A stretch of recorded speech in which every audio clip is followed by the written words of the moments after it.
Hello દોસ્તો, Mahesh computer technology YouTube ચેનલમાં આપનું સ્વાગત છે। આજે આપણે વાત કરીશું જે દ્વિતીય કસોટી અને પ્રિલિમિનરી પરીક્ષા છે એનું ટાઈમ ટેબલ ઓલ ઓવર આવી ચૂક્યું છે, બરાબર। ધોરણ 10માનું અને દેખવા જઈએ તો ધોરણ 9 થી 12 સુધીનું છે, બરાબર। અહીંયા આપણે થોડુંક સમય બચાવીશું અને ફટાફટ આને પૂરું કરીશું। ધોરણ 9નું દેખવા જઈએ એનો 50 ગુણનું પેપર લેવાય છે, ધોરણ 10માનું લેવાય છે 80 ગુણનું લેવાય છે। સોમથી શુક્ર સુધીનો સમય ધોરણ 9નો છે, 11 થી 1 સુધીનો। આ સેમ ટુ સેમ ધોરણ 11માનો સમય રહેશે મિત્રો, યાદ રાખજો। સાતમો અને શનિવારનો સમય છે 7:30થી દેખવા જઈએ તો 9:30 સુધીનો। આવો સમય આપણે 11માનો રહેશે, થોડોક ડિફરન્ટ છે, ત્યાં 7થી લઈ લીધો છે। જ્યારે 10મા ધોરણનો દેખવા જઈએ તો 1:30થી 4:30 સુધીનો સમય 10માનો છે, એ નહીં ધોરણ 12માનો છે, આર્ટ્સ વિષય માટે, સાયન્સ માટે નહીં। પછી શનિવારનો સમય દેખવા જઈએ તો શનિવારનો સમય 10 વાગ્યાથી માંડીને 1 વાગ્યા સુધી પેપર રાખવામાં આવેલું છે। ઓલ ઓવર દરેક સબ્જેક્ટને આ બધું લાગુ પડી જાય છે, શનિવાર જ્યાં આવે છે ત્યાં સુધી, બરાબર। શનિવાર વચ્ચે એક જ આવશે, બીજો આવવાનો નથી।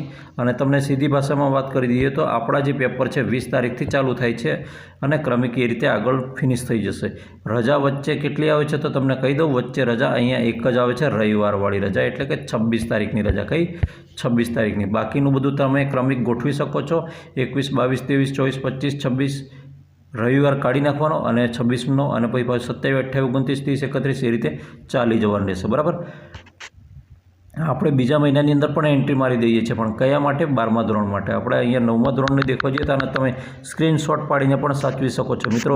સ્ક્રીનશોટ ના પાડ્યો તો પાડી લો હાલ, ઓકે। દેખવા જઈએ પહેલું પેપર 20 તારીખે વિજ્ઞાનનું છે, બીજું છે દેખવા જઈએ અંગ્રેજીનું છે, ત્રીજું એટલે કે 22 તારીખે સામાજિકનું છે, પછી 23 તારીખે ગુજરાતીનું છે, 24 તારીખે ગણિતનું છે, 25 તારીખે સંસ્કૃતનું છે, 27 તારીખે દેખવા જઈએ હિન્દીનું છે।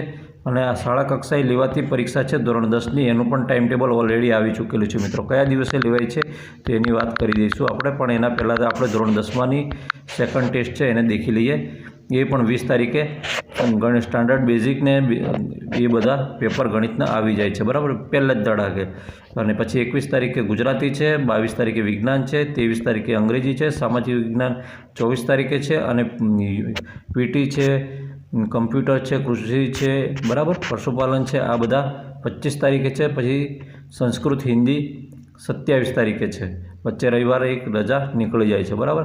હવે આપણે પહોંચી જઈશું સીધા ક્યાં પહોંચી જઈશું તો જે ધોરણ 10માનું છે એ ધોરણ 10માનું મોસ્ટ ઇમ્પોર્ટન્ટ આપણે જેના માટે વિડીયો બનાવી રહ્યા છે એ વાત છે કે શાળા કક્ષાએ લેવાતી ધોરણ 10માની બોર્ડની પરીક્ષા વૈકલ્પિક પરીક્ષા છે, જે 31/1/2025 શુક્રવાર એટલે કે આ દિવસે ચાલુ થવાની છે, બરાબર।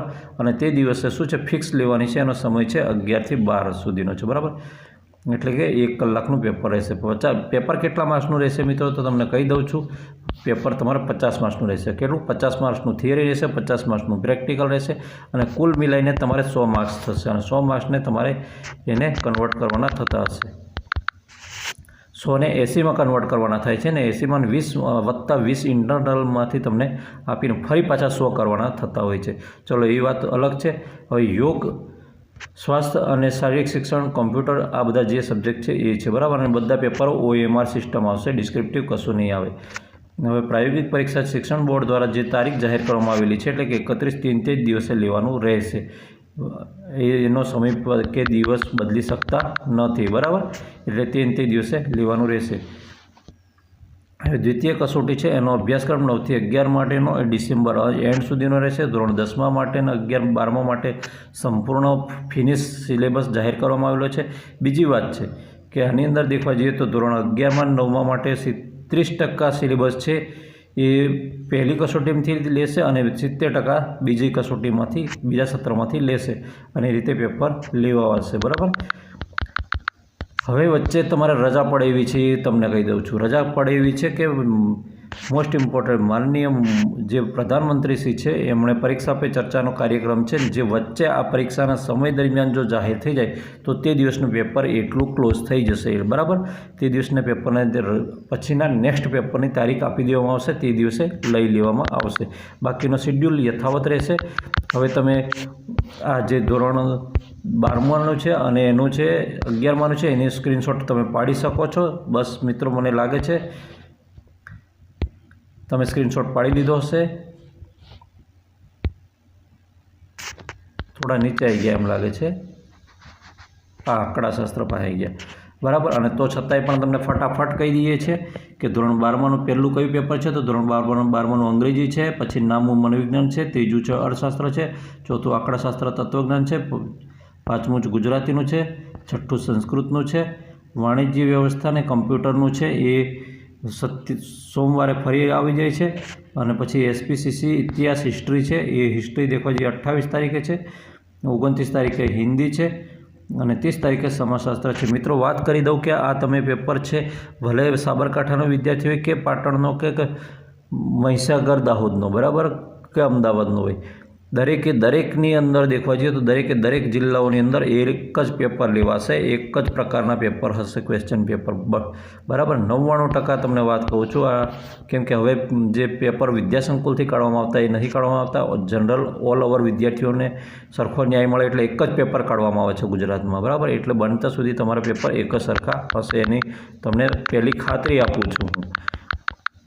આનો સ્ક્રીનશોટ પાડીને તમે સાચવી રાખશો એવું આશા રાખું છું. વિડીયો ગમે તો વિડીયોને લાઇક કરજો, ચેનલ પર નવા હોય તો ચેનલને સબસ્ક્રાઈબ કરવાનું બિલકુલ નહીં ભૂલતા. કંઈ પણ પ્રશ્ન હોય, મનમાં ડાઉટ હોય તો કોમેન્ટ કરવાની છૂટ છે, જવાબ આપવાનો પ્રયત્ન 100% કરીશ. ફરી મળીશું આવી જ માહિતી સાથે, ત્યાં સુધી રજા આપો. જય હિન્દ.